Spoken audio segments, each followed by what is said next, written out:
Alors, c'est parti pour la game contre... C'est pas le Stoon, c'est le Spoon. Docteur Spoon. On a 2 docteurs dans la communauté. E4. Et bah, du coup, la carocane qu'on vient de voir.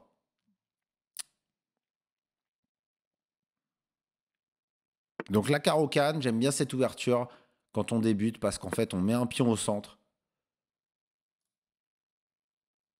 Et contrairement à la Scandinave, on n'a pas à sortir la dame si les blancs prennent. Donc, bah, ah, c'est génial. Il fait Dr Spoon, la variante qu'on vient de voir. Donc, moi, ce que je vous recommande là-dessus, c'est de prendre, évidemment. Et après la prise en E4, alors, il y a le coup x5 qu'a joué notre adversaire, qui est très intéressant. Alors, pourquoi moi, je ne vous recommande pas ça aux débutants? Il y a beaucoup de théories. Il y a beaucoup de choses qu'il faut savoir. Mais ok, on va le jouer quand même. Vous savez quoi? On va le jouer quand même. Je veux quand même vous montrer. Alors, attendez, j'hésite. Quel répertoire je veux vous apprendre? Ok, on y va. Ça va donner des milieux de jeu plus intéressants que la tarte à cover qui est très à la mode.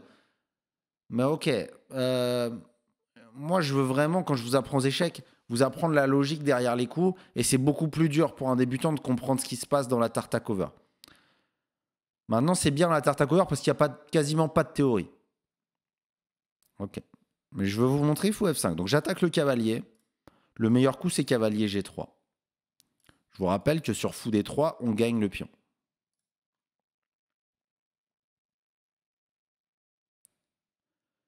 Daisy, bah, par exemple, ce matin, dans mon club en ligne, on a fait un tournoi où j'affronte un peu tout le monde.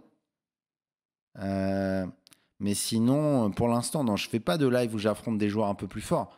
J'aimerais bien le faire, mais après, en ce moment, je trouve que ok, le nombre de lives que je fais, ça me permet de jongler entre mon entraînement, créer du contenu. Et en fait, si je faisais un live de plus où je joue des gens, ça serait au détriment de mon entraînement. Donc, pour l'instant, je choisis de favoriser plutôt les débutants qui sont, je crois, plus nombreux. Mais voilà, à l'avenir, j'aimerais beaucoup proposer plus de choses. Ouais, pour les plus forts, c'est vrai qu'il y a mon club. C'est plutôt l'endroit où je transmets aux joueurs qui sont un peu plus expérimentés. Alors, fou D3, bah justement, on en parlait. Ça coupe la dame, donc là, merci. Alors, je sais que normalement, dans l'ouverture, il ne faut pas sortir la dame. Normalement, dans l'ouverture, on ne veut pas sortir la dame. Mais là, si on gagne un pion central, c'est magnifique. T'as quel elo, toi, Daisy? Bah, j'ai changé, Xanatos, mon avis, cette dernière semaine. Avant, je pensais que débutant, c'était jusqu'à 1500 chess-cob. Mais j'ai été obligé de revoir mon jugement la semaine dernière. Puisque les mecs à 1200, 1300 jouent vraiment bien. Donc, ok, pour moi, débutant, finalement, c'est moins de 1000, en fait, finalement. Moins de 1000, 1100. Ok. Je sais pas ce que vous en pensez. Dites-moi, vous, dans le chat. Bon, après, je veux dire, quand on est soi-même débutant, c'est dur de juger. Mais ok, moi, je vous dis à peu près. Débutant. Ouais, jusqu'à 1000, on est débutant. Pour moi, après, on passe intermédiaire, en fait. Sur Chess.com, si je dois être honnête. C'est ce que je ressens. Alors, Dame F3. Attaque le fou. Qu'est-ce qu'on fait? Est-ce que vous prenez le cavalier ou pas? Non. Non, non, non, non, non. Vous prenez pas le cavalier parce qu'un fou est toujours un peu plus fort qu'un cavalier. Donc, on va plutôt jouer E6, défendre notre fou et développer l'autre fou. Préparer le développement de l'autre fou. Je vous rappelle les 3 choses qu'on essaye de faire dans l'ouverture aux échecs. Je vous laisse mentalement essayer de vous le rappeler vous-même. Contrôler le centre. Développer vos pièces. Plutôt d'abord les cavaliers et les fous. Et faire le roc et mettre votre roi à l'abri. C'est ça qu'on essaye de faire dans l'ouverture. Et c'est ce que fait très bien mon adversaire pour l'instant. Ça lui a seulement coûté un pion central. Ok. Donc ma dame est attaquée. Ça, c'est une autre règle que je vous donne. C'est cadeau. À chaque fois que votre adversaire joue un coup, vous devez vous demander ce qu'il veut faire. Donc là, il veut clairement manger ma dame. Alors, on pourrait reculer en B6 ou en D8. Les deux ont des avantages et des inconvénients. Euh, je vais reculer plutôt en D8. Alors, pourquoi j'ai choisi D8 plutôt que B6? En fait, sur B6, j'avais peur de fou E3. Et si je mange B2, roc. Et les blancs ont 2 pions de moins, mais ils ont développé toutes leurs pièces et j'ai un énorme retard de développement. Je ne veux pas vous montrer ça. Il faut se développer. Donc là, mes prochains coups, c'est cavalier D7, fou E7, cavalier F6. Et je me développe. Mon adversaire qui a des compensations. Pour l'instant. Ok, très bien joué. Alors je vais jouer cavalier D7. C'est un coup qu'on aime bien faire dans la carocane parce que ça prépare cavalier F6. Et en cas d'échange des cavaliers, on peut parfois reprendre de ce cavalier-là. On va voir. Mon adversaire a un pion de moins, mais il est mieux développé. Il doit créer des menaces. Il doit essayer de me faire chier maintenant, avant que je puisse finir mon développement avec fou E7, cavalier F6, petit roc.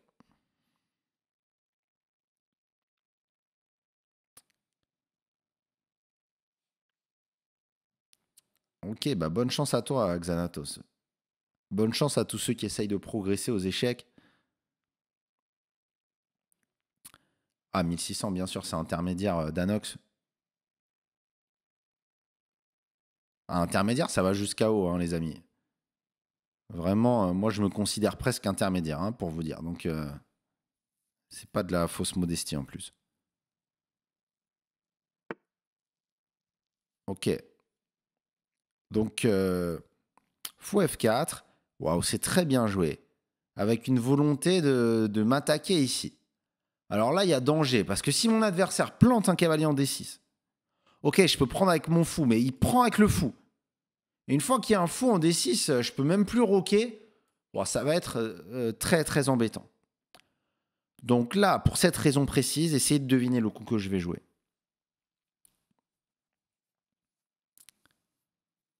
Essayez de deviner, les amis, le coup que je vais jouer maintenant. C'est très important. Bravo Néo, très très bien. Très très bien les amis. Bah, je dis les amis, il n'y a que Néo qui a trouvé. Non, le cavalier étant extrêmement dangereux, je vais déroger à ma règle et je vais prendre ce cavalier qui est très fort. Daisy, si tu veux rejoindre le club, je te mets le lien, cher ami. N'hésite pas, t'as l'air sympa. C'est les gens comme toi qu'on veut.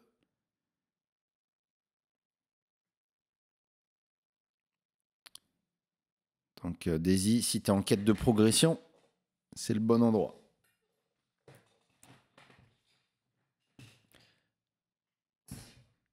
Non, non, pas besoin d'être un crack hein, pour rejoindre le club. Ça dépend.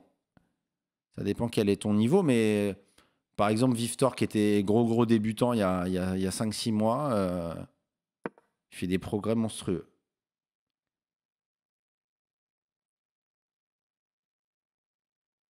En anglais, d'hiver, bah, si tu veux, j'ai eu le bac en anglais. Donc mais bon, on connaît le niveau du bac en anglais. Donc j'étais dans un lycée ZEP en plus. Donc c'est pas cette forme. C'est très mon adversaire qui joue très très bien. Attends, il a menti sur son classement ou quoi? Non, ok, il a quand même donné le pion D, mais après il a envoyé que des bons coups. Je suis très impressionné. On fait fou E7 et on veut vite mettre le roi à l'abri là. C'est important. On veut pas rester avec le roi au centre. Et on va essayer de digérer le pion qu'on a mangé petit à petit. Alors, pardon, ouais, Bédiver.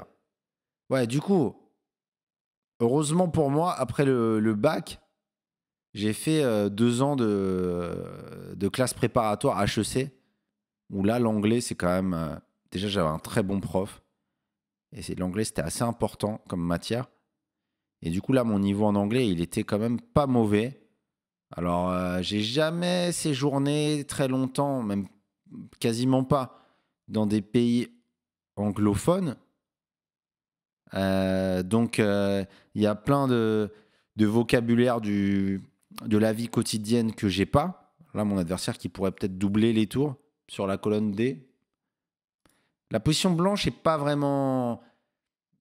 je préfère jouer les noirs dans cette position, hein, parce que les blancs doivent vraiment prouver quelque chose et c'est pas facile parce que regardez, je fais des coups simples et en fait j'ai toujours un pion de plus.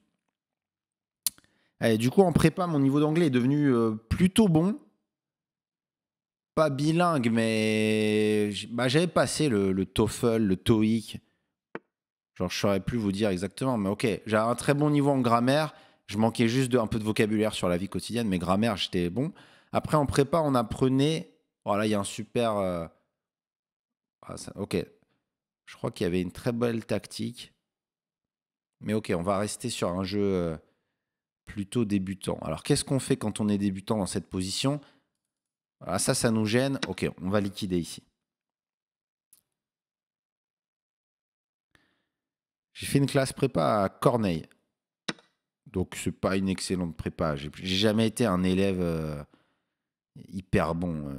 Je me suis toujours plutôt contenté. Alors, c'est là que je voulais vous montrer cavalier E5. Attaque la dame, attaque la tour. Mais ça, est-ce qu'un débutant le voit? Je suis pas sûr. Cavalier E5, un débutant devrait peut-être le voir. Coup forcé, on attaque la dame et on menace de prendre la tour. Et sur tour prend dame, on prend sur échec et on gagne du matériel. Maintenant, c'est un peu dur, je vais jouer un coup neutre. Enfin, neutre. Je vais jouer un coup plus tranquille. Dame E7 pour pouvoir faire tour D8, sortir de l'alignement. Je pense qu'un débutant, il peut faire ça.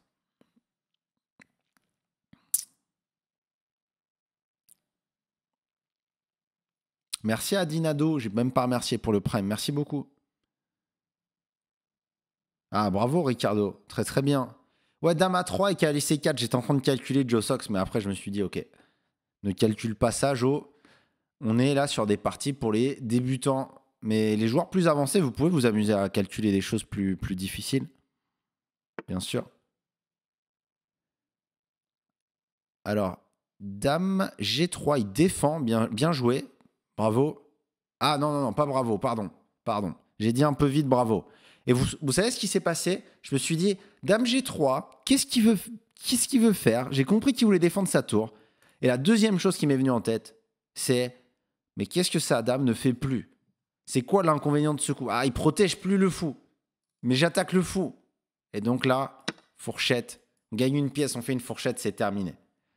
Donc le Dr Spoon, il a perdu sur de la tactique. Il a donné son pion D4. Ensuite, il a bien joué l'initiative et les compensations. Mais ensuite, là, il vient de donner un fou. Et donc ça fait beaucoup. Donc là, toi, Dr Spoon, le médecin te recommande. D'ailleurs, là, je viens de faire peut-être une erreur. J'ai joué un peu vite. Voilà, je me relâche. Ça, c'est thématique. Ça, c'est une erreur que vous devez essayer de ne pas faire. Vous relâchez. Okay, je pense que je m'en sors encore grâce à des pirouettes. Non, je veux dire, c'est gagnant pour les noirs. Mais j'ai joué très, très vite ce coup. Et il y a peut-être Dame D2 qui vient me faire une enfilade, là. Donc, j'aurais dû prendre un peu plus de temps. Salut Pedro, comment ça va? Comment ça va mon cher Pedro? Medoc Sensei, j'étais à 1000 Elo, je suis monté à plus 1250 et là je suis revenu à 1050. Impossible de remonter.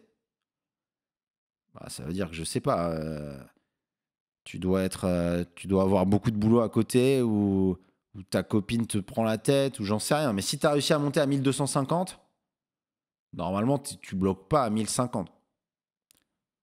Sauf si c'était tes premières parties et que tu étais dans un coef de fou et que tu n'as jamais valu 1250. C'est possible aussi.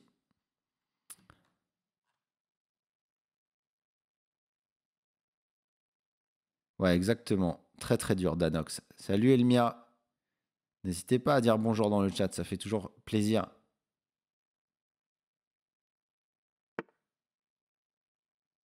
Alors, Dame des deux, justement. Alors là, malheureusement, si on bouge ce cavalier, on va perdre celui-là. Mais il y a une très jolie tactique que je veux vous montrer.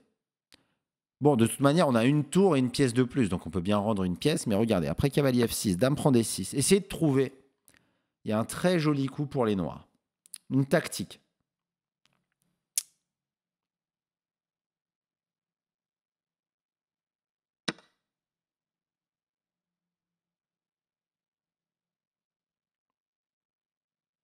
Bravo. Bravo à tous. Il y a un alignement suspect ici. Et même si on a la dame d'attaquer, et là, il faut combattre vos démons, les débutants. Dès qu'il y a un échange de dames, vous n'êtes pas obligé d'échanger. Ok? Ça, je vois beaucoup ça à ce niveau. C'est dès qu'il y a un échange, tac, on se précipite, on échange. Là, regardez, il y a un très joli coup. Tour des 8, sacrifice de la dame. Et si dame prend dame, échec et mat du couloir. Donc là, il fallait voir des signaux faibles. Il fallait voir alignement ici et le thème du couloir. Évidemment, s'il prend la tour, je prends la dame avec la tour. Ah voilà, après, il faut voir si tu es dans des bonnes conditions pour jouer aussi. Moi, hier, je suis allé me poser dans un parc à Budapest. Je commençais à cliquer des blitz sur mon téléphone. J'étais à moitié réveillé. Et après, sur la route, j'ai continué à faire des blitz. J'étais en train de marcher dans la rue au milieu de plein de piétons et j'envoyais des blitz en 3 KO sur le tel. Bon, j'ai tout gagné, mais... Non, mais bon, voilà, c'est pour vous dire que... voilà. Ok. Qu'est-ce que vous jouez ici? Conversion technique, les amis. Conversion technique. Non, je plaisante en plus, j'ai pas tout gagné. Ah, bravo. Alors là, il y a du niveau là dans le chat. Menace mat. Menace... Oh là là, bravo. Bravo à tous. Elmia, cavalier E4, c'était pas mal. Pour faire le mat, ouais, très, très bien, Elmia aussi. Bien vu, Antnem. Bien vu, French. Ouais. Bien vu, Joe Sox. Non, Joe Sox qui troll. Dame 8, c'était un mauvais coup, les amis. N'écoutez pas Joe Sox.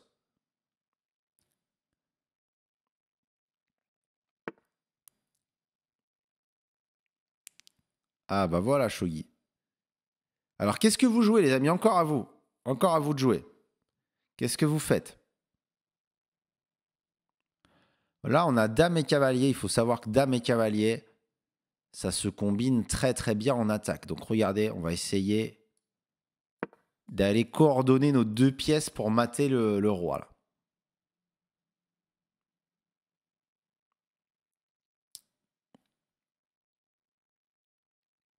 Bien vu, Atlas. Alors, c'est pas forcément le meilleur coup, mais bravo. Ok, très très bien. Le spoon qui voit les menaces et qui défend. Maintenant, à vous de jouer encore. Très au noir. Il y a un très fort coup, là. Regardez les signaux faibles. Bravo, Lucas. Cavalier pas protégé. Hop, la fourchette ici. Ça, il faut voir instantanément. Si débutant, vous ne voyez pas dame 1 instantanément, ou alors instantanément, j'abuse un peu, en moins de 3 à 5 secondes, allez sur chess.com et il faut faire des exercices, fourchette, attaque double, machin, enfilade. Je vous recommande Matan 1, Matan 2, attaque double, enfilade, clouage. C'est les 5 premiers qu'il faut faire. D'ailleurs, j'ai fait une vidéo YouTube sur le sujet. Une vieille, hein. C'est une vidéo qui commence à remonter. Alors là, c'est pas mat, malheureusement. C'est très malheureux, mais c'est pas mat. Donc on va... Alors attendez, on va chercher le mat le plus rapide, là. C'est quoi le mat le plus rapide ici? Mais je le vois pas, donc je vais prendre. On va pas se faire chier, là. Désolé, je vois pas de mat très rapide. Donc on va juste faire H5, G5 et Dame F1. Comme ça, ce sera échec et mat. Quand vous cherchez à mater un roi comme ça, c'est très important de contrôler les cases où le roi peut s'enfuir. Ok, la team? Donc H5, on vient contrôler la case G4. G5, on vient contrôler la case H4. Et ensuite, on va donner le mat soit avec le cavalier. Ok, donc mon adversaire qui se bat, je vais jouer une menace de mat. Oui, j'ai regardé un peu tous les coups, les amis. Je veux pas vous... J'ai regardé H5, G5, F5, j'ai regardé, mais j'ai rien vu qui matait. Ok. Et donc là, il y a mat en 2 coups. Allez, c'est un bel exercice. Je vous laisse 15 secondes. Mat en 2 coups. Alors, un débutant, normalement, il peut mettre un peu plus quand même. Il peut mettre 30 secondes. Mais si vous voulez passer du statut de débutant à intermédiaire, et que là, par exemple, mat en 2 coups, vous ne trouvez pas, ça veut dire qu'il faut que vous fassiez des exercices et pas des parties. Donc échec, force, roi H5. Et là maintenant, vous l'avez j'espère. Et merci à Spoon d'aller au bout de la game. J'espère qu'il va jouer le coup. Non, il va pas le jouer. C'est pas grave, je vais vous montrer. Donc ici, roi H5 obligatoire. Le cavalier contrôle ici, donc dame H6. Et c'est mat. Ok, merci au Spoon pour cette belle partie. J'espère que ça vous dérange pas trop, mais ok, on est en live, c'est pour aussi répondre aux questions du chat. Ça fait plaisir de répondre aussi aux questions du chat. On fait les deux, on est en détente. C'est sympa aussi. Bon, alors. Ok, on est passé en dessous des 90. Donc 7 carreaux canne. Hop, si on vous joue fou des 3, vous saurez que vous pouvez encaisser ce pion. Ok. Ok, donc l'ordi, je pense qu'il voulait plutôt aller en B6. Ah non. Et merci beaucoup à Bougon Macabre pour le sub. Merci à Mikami pour le prime. Et merci à Skill de Vache pour le 3e mois d'abonnement. Merci beaucoup les amis. Alors, ok, full 4, on passe, on s'en fout. Alors ça, c'est une erreur, pourquoi? Non, ok. Ok, retenez pas ce que vous dit Chesscom. Hein. Ah, ça, c'est un conseil. Les débutants, soyez méfiants avec Chesscom. Hein. Il vaut mieux travailler avec un humain qu'avec l'ordi quand vous êtes débutant. Plus on est fort, plus l'ordi devient utile. Ok? Attention à pas utiliser trop l'ordi quand vous êtes débutant. Ça, c'est un conseil. Alors là, je pense que cavalier E5, hein, marché. Ouais, ok, mais c'était un peu compliqué. Ok, bon, après, rien à dire. Alors pourquoi, Elmire, il ne faut pas utiliser l'ordi quand on est débutant? Parce que, typiquement, là, vous jouez cavalier D7, vous êtes débutant, vous jouez cavalier D7, vous analysez avec l'ordi, l'ordi vous dit, putain, c'est une faute. Waouh, merde, c'est une faute? Putain, mais j'ai regardé des vidéos pédagogiques, il faut sortir les pièces. Pourquoi c'est une faute? Qu'est-ce qu'il fallait faire? Et là, vous regardez le meilleur coup. Le meilleur coup, c'est fou prend U4. Donc, fou prend U4, le meilleur coup. Waouh, mais je donne un fou, alors que les fous sont un peu plus forts que les cavaliers. Je joue 2 fois la même pièce dans l'ouverture. C'est le meilleur coup de l'ordi. Ok, bon, bah, je vais faire ça pour les prochaines parties. Voilà pourquoi il ne faut pas analyser avec l'ordi quand on est débutant. Si vous êtes... Franchement, si vous êtes moins de 1200, lâchez l'ordi complètement. Je sais que c'est pas... Ok, en tout cas, bon, moi, mon conseil, les amis. Parce que, voilà, vous êtes plus de 200 sur le live. J'imagine qu'il y a une bonne part de débutants.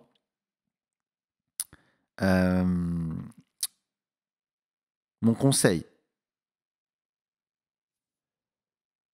si vous commencez les échecs, vous jouez depuis pas si longtemps, etc. Le meilleur moyen, ok, de progresser, vous allez progresser quoi qu'il arrive. Quand on est débutant, c'est comme quand on commence la guitare. Au début, on a mal aux doigts. Voilà, si on répète un peu les accords, après un mois, on a un peu de cordes, puis on arrive à jouer No Woman No Cry. Bon, vous allez réussir. Maintenant, ok, à la guitare, il n'y a pas d'ordinateur pour vous guider. Maintenant, attention aux échecs, les amis. Si vous êtes tout seul, il y a un risque. Quel est ce risque? Et il existe à la guitare aussi. Le risque, c'est que vous preniez de mauvaises habitudes, que vous réfléchissiez de la mauvaise manière. Donc moi, pour ceux, je m'adresse vraiment à ceux qui aiment beaucoup les échecs, qui sont pris de passion pour les échecs, qui veulent être sûrs de progresser. Le meilleur moyen d'élever le plus haut possible votre plafond de verre, parce que chacun arrive à un certain niveau, par exemple moi c'est 2300, ou entre 2200 et 2300, ou après c'est dur de progresser. Mais si vous voulez l'élever le plus possible au début, il faut que vous soyez accompagné. Prenez un coach. Prenez un coach, les amis, le plus vite possible. Comme ça, il va vous donner les bonnes habitudes. D'accord? Vous pouvez, après c'est sympa aussi, je sais que c'est marrant de le faire tout seul dans son coin, d'essayer de comprendre et tout. Si c'est votre kiff, très bien. Mais je m'adresse vraiment à ceux qui veulent aller le plus haut possible. Ne restez pas tout seul. Demandez à quelqu'un. Demandez à quelqu'un, les amis. Et pas à l'ordi, justement. Ok.